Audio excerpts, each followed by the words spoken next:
Inilah Injil suci menurut Yohanes.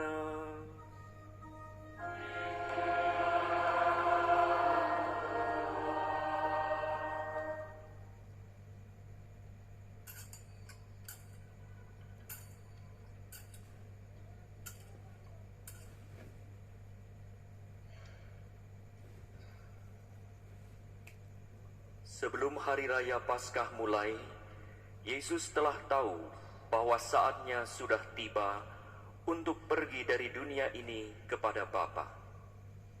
Sebagaimana Ia senantiasa mengasihi murid-muridnya, demikianlah sekarang Ia mengasihi mereka sampai saat terakhir.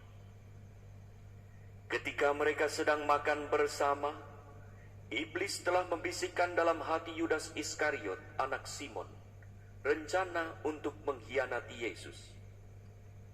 Yesus tahu bahwa Bapa telah menyerahkan segala sesuatu kepadanya dan bahwa Ia datang dari Allah dan akan kembali kepada Allah. Lalu bangunlah Yesus dan menanggalkan pakaiannya. Ia mengambil sehelai kain lenan dan mengikatkannya pada pinggangnya. Kemudian Ia menuangkan air ke dalam sebuah baskom dan mulai membasuh kaki murid-muridnya, lalu menyekanya dengan kain yang terikat pada pinggangnya itu. Lalu sampailah Ia kepada Simon Petrus. Kata Petrus kepadanya, "Tuhan, Engkau hendak membasuh kakiku?" Jawab Yesus kepadanya, "Apa yang aku lakukan engkau tidak mengerti sekarang, tetapi engkau akan memahaminya kelak." Kata Petrus kepadanya, "Selama-lamanya engkau tidak akan membasuh kakiku." Jawab Yesus, "Jika aku tidak membasuh engkau, engkau tidak mendapat bagian dalam aku."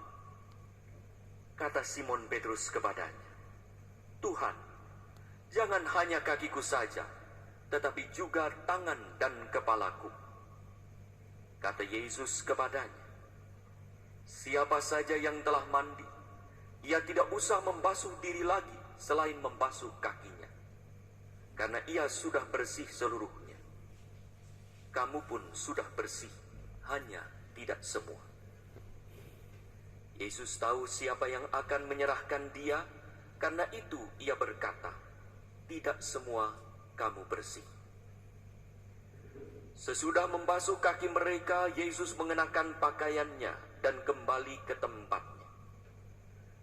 Lalu Ia berkata kepada mereka, "Mengertikah kamu apa yang telah aku lakukan kepadamu?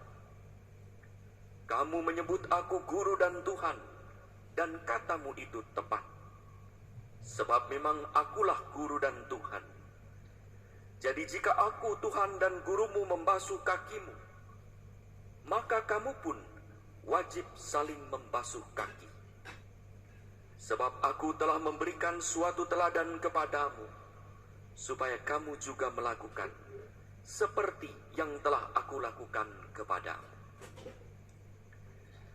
Demikianlah sabda Tuhan. Terpujilah Kristus.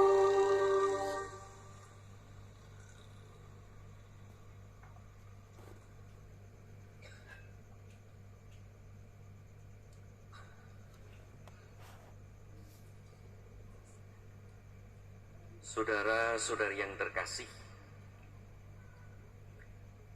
dalam keadaan susah dan payah, pertanyaan yang mungkin muncul adalah, di manakah Allah? Masihkah Ia mengasihi kita? Di samping krisis tersebut, ada juga orang-orang yang begitu percaya akan kehadiran Allah yang maha baik dengan berkata, "Gusti ora sare," atau "Tuhan tidak tidur." Allah akan tetap menyertai umatnya, teristimewa yang berada dalam kehidupan gelap, entah karena penderitaan akibat kejahatan orang dijahati, ataupun kesengsaraan akibat dosa sendiri, sebagai konsekuensi dari kesalahan pribadi. Allah yang tidak tidur dan penuh belas kasih itulah yang mau diwartakan melalui liturgi, bacaan, dan Ekaristi hari ini. Saudara-saudari yang terkasih, kita pernah mendengar seorang pejabat pemerintah daerah yang merasa diperlakukan tidak adil, merasa dizolimi, berkata, Gusti Orasari, Allah itu tidak pernah tidur.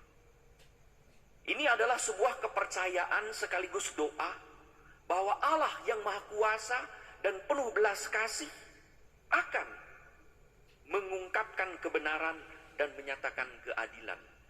Hingga dalam keadaan apapun, ia mau setia pada Tuhan.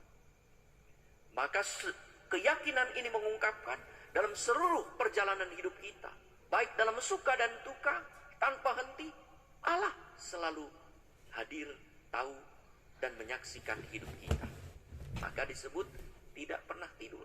Dan beberapa kali juga saya mendengar orang yang berkata, Bapak Uskup, saya percaya Tuhan tidak tidur. Bayangkan kalau kita tidur, misalnya kita lagi ngantuk sekarang ya, tertidur. Tiba-tiba, sudah pembasuhan kaki, terlewat khotbahnya. Kan ada yang terlewat ya. Makanya kalau Allah tidur, itu ada yang terlewat. Waktu kita menderita, nggak ketahuan tuh. Karena apa? Lagi tidur gitu. Nah, untungnya Allah itu tidak pernah tidur. Saudara-saudari yang terkasih, dalam bacaan pertama, Allah hadir di tengah umat pilihan yang menderita akibat perbudakan di Mesir. Allah hendak membebaskan mereka dan menyertai perjalanan mereka sampai pada tanah perjanjian yang sering digambarkan sebagai negeri damai sejahtera yang penuh dengan susu dan madu. Perjalanan mereka bersama dengan Allah menuju tempat pembebasan ini didahului perjamuan Paskah dengan mengorbankan anak domba yang tidak bercela, yang darahnya akan menyelamatkan umat Allah dari malapetaka yang akan terjadi di Mesir. Kita tadi dengar dalam bacaan pertama. Yesus mengadakan perjamuan Paskah yang disebut perjamuan malam terakhir sebagai penetapan Ekaristi. Maka kita hari ini punya Ekaristi yang akan dilaksanakan terus-menerus secara sakramental oleh para murid Kristus, yaitu oleh kita sebagai perjamuan korban hidupnya, yaitu tubuh dan darahnya, yang secara real akan terjadi keesokan harinya pada Jumat Agung. Maka perjamuan malam ini mengawali karya pembebasan dari perbudakan setan dan dari penebusan manusia dari kegelapan dosa yang tentu akan terjadi di atas kayu salib. Maka Ekaristi yang ditetapkan oleh Yesus sendiri disebut perjamuan Paskah. Maka Ekaristi tiap minggu, tiap hari sebut perjamuan Paskah, yaitu perjamuan yang menghadirkan kembali misteri Paskah. Misteri Paskah itu adalah kesatuan peristiwa Jumat Agung dan Sabtu Suci yang diawali pada hari ini, Kamis Putih, penetapan. Maka hari ini ada misa, besok tidak ada karena Yesus belum wafat. Hari Sabtu Yesus bangkit dan pada saat itu kita merayakan Ekaristi kebangkitan. Maka Ekaristi selalu dikaitkan dengan misteri wafat dan kebangkitan Kristus. Bukan hanya wafat, bukan hanya kebangkitannya. Karenanya Ekaristi adalah perjamuan yang merayakan wafat dan kebangkitan Kristus sebagai satu kesatuan. Dalam Ekaristi, Yesus hadir secara nyata dan sakramental dalam rupa tubuh dan darahnya. Bukan simbol, bukan tanda. Itu nyata tubuh Kristus. Yesus yang secara real hadir. Dan ini sebenarnya adalah bukti nyata bahwa Yesus sedang mewujudkan janjinya yang disampaikan setelah kebangkitannya. Yang berkata di dalam Matius 28:20, Aku akan menyertai kamu sampai akhir zaman. Ekaristi. Dalam Ekaristi Yesus sungguh hadir, tidak meninggalkan kita. Ia menyertai kita sampai akhir zaman. Maka Ekaristi inilah juga yang merupakan perwujudan nyata dari Yesus yang sedang menyertai kita sampai akhir zaman, sampai kita mati nanti kembali kepada Allah. Maka Ekaristi adalah anugerah Allah yang luar biasa yang dicurahkan kepada kita. Inilah bukti Gusti Ora Sari. Menurut bahasa Jawa itu, Allah tidak tidur. Dalam Ekaristi kita bukan hanya mengulangi wafat dan kebangkitan Kristus, tetapi juga mengenangkan dalam arti menghadirkan kembali peristiwa wafat dan kebangkitan Kristus yang menebus dosa manusia. Pada malam perjamuan tersebut, sebagaimana kita ketahui, Yesus melepaskan pakaiannya, jubahnya.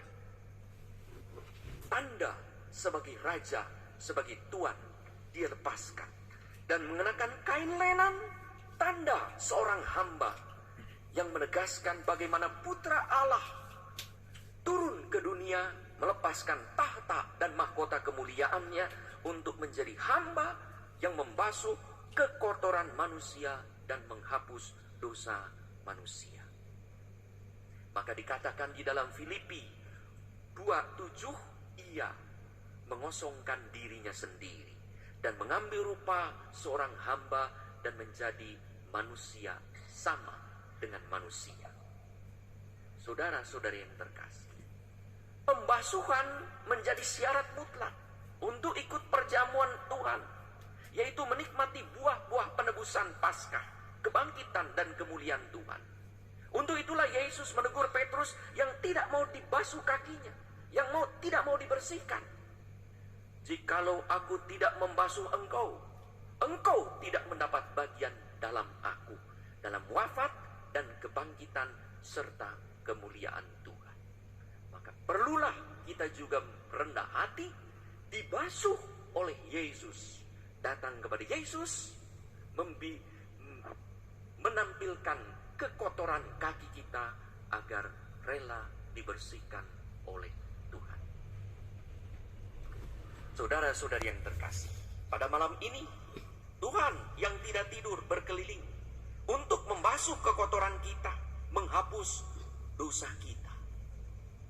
Marilah kita rendah hati membiarkan karya Allah, mengundang Yesus untuk membasuh kita melalui Ekaristi, hingga kita boleh ambil bagian dalam kebangkitan dan kemuliaan Tuhan. Pada malam ini Tuhan meneguhkan kita yang masih berada dalam penderitaan, entah karena kejahatan orang lain atau dalam kesengsaraan karena kesalahan diri sendiri, bahwa Allah tidak pernah tidur, tahu setiap langkah jejak hidup kita dari detik ke detik, menit ke menit, dari jam ke jam, dari hari ke hari. Tidak pernah tidur. Ia menyertai kita dan menyatakan kasih-Nya yang tak terhingga agar kita bahagia dan bersuka cita. Ia menyertai kita dengan memberikan tubuh dan darah-Nya secara nyata dalam Ekaristi. Inilah tubuhku yang diserahkan bagimu. Inilah darahku yang ditumpahkan demi pengampunan dosa. Tanda Allah yang Maha Kasih sungguh hadir menyertai. Mari kita ikuti upacara pembasuhan kaki para rasul yang bukan hanya merupakan simbol tanda, tetapi mengenangkan bagaimana Tuhan mau membasuh dosa-dosa kita.